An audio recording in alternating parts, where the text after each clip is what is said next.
Halo sahabat pioner, bertemu kembali di channel Ubluk-Ubluk TV. Nah, saya akan sampaikan di sini yaitu tentang 9 ya. Ingat, ini 9 fakta mengejutkan tentang koin Fireworks ya. Satu koin itu bisa sampai $1.000. Nah, jadi baru-baru ini banyak sekali media sosial ya yang selalu membicarakan Fi ini, baik itu Twitter, Facebook, YouTube, dan kemudian lain sebagainya.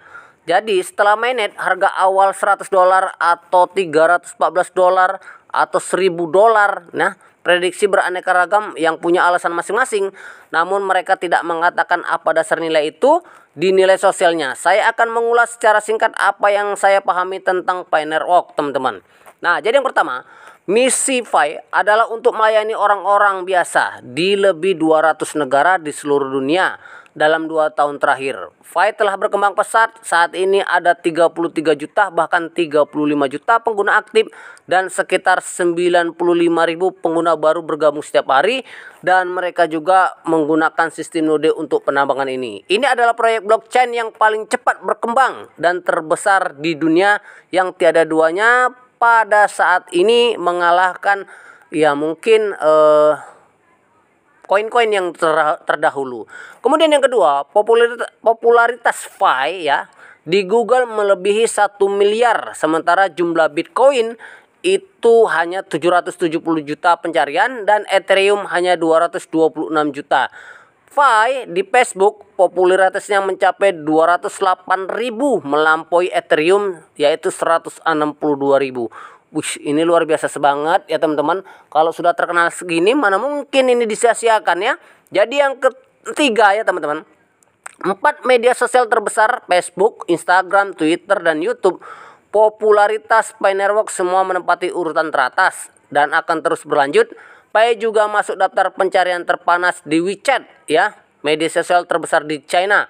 Biarpun pemerintahan Cina tidak mendukung cryptocurrency, bisa dikatakan Pi adalah proyek blockchain yang paling menarik perhatian dari segala kalangan di dunia saat ini di China dan negara-negara luar. Kemudian 4 ya teman-teman, kecepatan transaksi Pi jauh lebih cepat daripada Bitcoin dan Ethereum.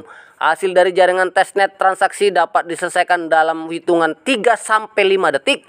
Setelah mainnet terbuka, kecepatan transaksi akan lebih cepat lagi dan Bitcoin membutuhkan waktu sekitar 3-60 menit untuk transaksi seperti transaksi Bitcoin ya, dan Ethereum lebih lambat. Dan biaya transaksinya mahal. Kalau ini nanti murah teman-teman ya. Sedangkan biaya transaksi ini nanti sangat rendah sekali. Jadi nggak usah pusing-pusing ya teman-teman. Nah, kemudian juga yang kelima teman-teman ya, saat ini jumlah node telah mencapai 400.000 lebih dan jumlah node aktif ada 15.000. Semua node ini adalah hasil partisipasi sukarela dari para pioner di seluruh dunia. Dan ke semua komputer ini dinyalakan nonstop 24 jam 7 hari setelah menelan biaya yang sangat tidak sedikit. Nah, jadi node ini teman-teman, ini sangat luar biasa sekali. Ini kita punya PC atau punya laptop ya. Tapi biasanya orang pakai PC gitu. Nah, ini sangat menyerap energi listrik. Bahkan Venezuela lah ya. El Salvador ya, itu krisis listrik negaranya karena orang-orang China di sana pindah ke El Salvador itu menambang dengan sistem node. Nah, jadi di Bali juga ada seorang perempuan yang menambang Bitcoin itu dengan sistem node dan dia mengeluarkan tidak sedikit biaya listrik. Nah, kalau kita belum sanggup ya teman-teman, karena memang kita tidak punya modal seperti itu. Nah, jadi apakah ada yang rela menjalankan node ini kalau nilai R-nya di bawah $10? Kan nggak mungkin. Orang pakai node kemudian menambang Bitcoin karena Bitcoin harganya bisa $64.000 atau sekitar 900 juta. Nah, kalau nilai R ini teman-teman ya, nilai V ini $10, mana mungkin orang akan mau menambang menggunakan node ya dengan komputer yang jelas-jelas hanya menghasilkan 0,1 Fi. Jadi raksasa seperti Google, Facebook, Amazon, dan lain-lain, kesemuan ini merebut Pi node, bahkan Alibaba juga sedang menggarap node. Sebagai perbandingan jumlah node Bitcoin hanya 10.000 lebih dan Ethereum hanya 5.000 lebih. Apalagi jumlah Pi akan berlipat ganda setelah mainnet terbuka dan jumlah node yang ditambah akan mengakibatkan jaringan Pi Network semakin stabil dan aman agar tidak mudah diserang oleh superkomputer dan hacker manapun.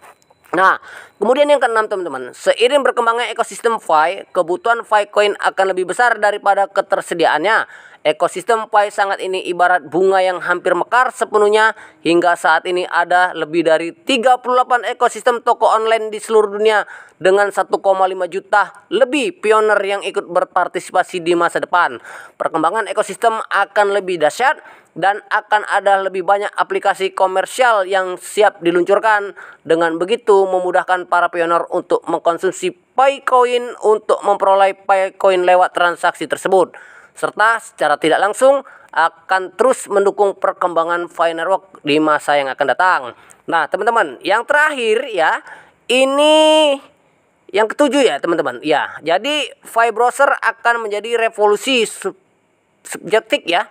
Ketiga, saat ini browser terdesentralisasi yang terkenal adalah browser Bitcoin dan browser Ethereum. Nah, kelahirannya dan perkembangan Pi browser akan dengan cepat melampaui browser Bitcoin dan Ethereum. Karena tujuan utama penggunaan Pi browser terletak pada ekosistem Pi Network. Jadi Pi browser akan memupuk mengembang aplikasi untuk hasil aplikasi yang lebih hebat dan lebih bermanfaat. Nah, jadi teman-teman sudah jelas bahwa yang mendownload aplikasi Pi Network itu sekarang kan sudah lebih dari 40 juta mungkin ya teman-teman. Tapi ternyata yang mendownload Pi browser itu masih hitungan 5 juta. Nah, jadi kita tidak tahu apakah mereka membuat dompet walletnya menggunakan iOS ya atau Apple atau bukan Android ya, tentunya iPhone ya. Ya seperti iPhone. Ya kita tidak tahu teman-teman ya bahwa mereka mungkin menggunakan itu. Tetapi jelas sekali bahwa kita harus melakukan hal-hal yang terbaik dalam membangun Pi Network ini ke depannya teman-teman. Nah, jadi mungkin itu ya teman-teman yang dapat saya sampaikan. Mudah-mudahan semua itu adalah membuat kita semakin semangat untuk menambang dan menunggu pada waktu peluncuran Pi Network ini nanti di bulan Juni ini teman-teman. Nah, jadi jelas mudah-mudahan sesuai white paper, sesuai roadmap ya, bahwa hari Pi pertama Maret kemarin, kemudian hari Pi kedua Juni ini ya, ini akan menjadikan sebuah langkah yang paling baik buat kita semuanya. Dan seperti saya katakan tadi, ketika orang membuat sistem node untuk penambangan koin Pi, maka tidak mungkin harga satu koin Pi itu 10 dolar ya. Mereka-mereka yang menggunakan node itu menambang Bitcoin waktu Bitcoin harganya 900 juta ya teman-teman. Satu koin 900 juta. Kalau hari ini mereka menggunakan node hanya untuk menambang Picoin dengan harga 10 dolar, maka ini akan sangat rugi. Nah, jadi jelas Picoin tidak akan rendah. Oke, terima kasih. Mudah-mudahan ini informasi bermanfaat buat Anda semuanya dan sampai bertemu kembali.